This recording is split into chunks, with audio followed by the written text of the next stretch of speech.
Put some respect on AJ's name.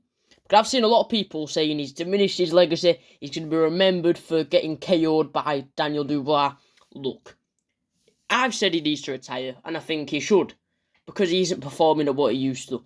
But I do not want people saying the heights that he did achieve weren't as great because he lost against Dubois. Anthony Joshua changed boxing, and he changed boxing forever. Turki Al-Sheikh would not have come into boxing without Anthony Joshua. He made it the norm in the UK for stadium fights. You won't find at a stadium fight, if you were an O2 Arena, you're not a big-time boxer, mate. If you are a cruiserweight champion and you're fighting at the O2, you're not that big. Eddie Hearn, partnered with Anthony Joshua, has made stadium fights normal. And the powerhouse Anthony Joshua is, the amount of Under Armour sponsors, Lucozade sponsors, all this money he's generating, also generates money for the other British boxing and heavyweight boxing. Because Anthony Joshua has been doing so well in his career, all of them are elevated. And when Anthony Joshua leaves the sport, we will see a downfall in the heavyweight division. So I do not want people saying he's diminished his legacy, he's not as great as everyone thought he would be because he lost to Dubois. Look, the man's aging, he's 34, going on 35. His best days are behind him.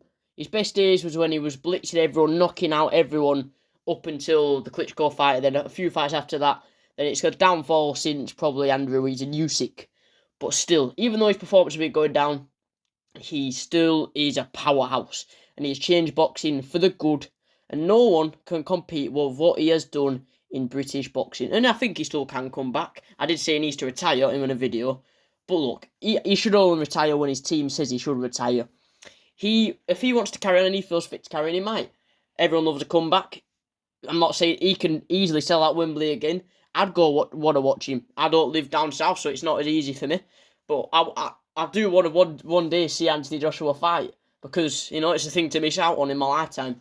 So if I do get the chance to go and watch him at Wembley, if this channel somehow takes off and I can get tickets for the fight, best believe I'm going, and I will be the most excited I've ever been to watch a boxing match. Because Anthony Joshua, he brings the crowds, he's a very exciting fighter. And there's no one like him in Britain, and there's no one like him in the heavyweight division. Because as much as he's a good fighter, he's good to watch, he's so brandable, and he's literally, he's just so big. Like, even when compared to Mayweather, he's bigger than Mayweather. Because Mayweather wasn't the good at fighting, he was good marketability, he was good at talking, but he wasn't good at, like, having good knockout fights. Joshua, he has everything that Mayweather didn't. He's the super fighter, apart from never losing. He does have flaws in his boxing ability, but he's exciting to watch. And no one can take that away from him, because even though he did get battered by Daniel Dubois, who is the up-and-coming star and the younger man, it still was a good fight. And, you know, without Joshua there, if that was a Usyk instead, I'm not you cannot tell me that fight would not have gone to a decision. If anyone other than Joshua said that was a Usyk, it'd have been a boring fight. I know it's obviously not good because he lost the fight, but still, he made it a fight because Joshua is good to watch and he's great for British boxing. So I want people to say, of people that are not respecting Joshua, slating him, slating his legacy pretty much, saying he won't be remembered as a great, he will. And Turki Al-Sheikh wouldn't have been in the sport because when Anthony Joshua started bringing these massive heavyweight fights, boxing was at its peak when, you know, the Wilder Joshua fight, and then Fury came back. That's when boxing was at its peak, and Joshua was at the helm of that. And Turki probably saw this with all his sounding money in the back, and he thought, look, I'm the leader of the sports industry in Saudi Arabia. I've got billions to put into it. Look what Joshua's doing. You know what? I want to get into boxing, and that's what he's done for the sport. And he's made British boxing so much bigger than what it was 10 years ago. If you remember what boxing was like in the Klitschko era, it was dead. Heavyweight boxing was non-existent. No one watched heavyweight boxing. And when literally all the lower weights carried boxing, that's not a good sign. Because for years and years, heavyweight boxing is the biggest division. You can have your Canelos, your Mayweathers, but they're never going to be as big as a big-time heavyweight because they're just exciting. There's everything in heavyweight boxing. And when Klitschko's came in during the 2000s and 2010s, honestly, no one watched boxing. Boxing was pretty dead. No one watched it. It was big in America, Mayweather. Without Mayweather in that time, God, boxing would be fucked. But in Britain, you had like Ricky Hatton.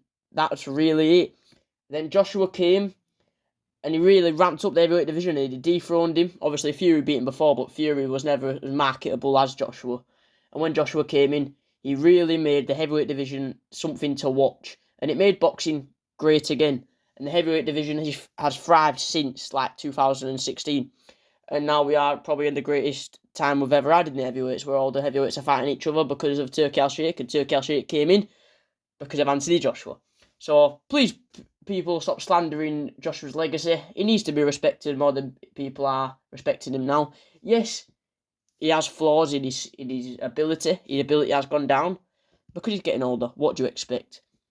As much as he's getting worse, he does need to be respected for what he's done in the sport, because he will go down as an all-time heavyweight British boxing great. And probably the best heavyweight British boxing fighter, possibly of all time, because of what he's done for the sport. And when he was at his peak, he was fucking good. So thanks for watching, boys. Please like and subscribe. Put down in the comments what you think of Anthony Joshua. And I'll see you in the next one. Peace.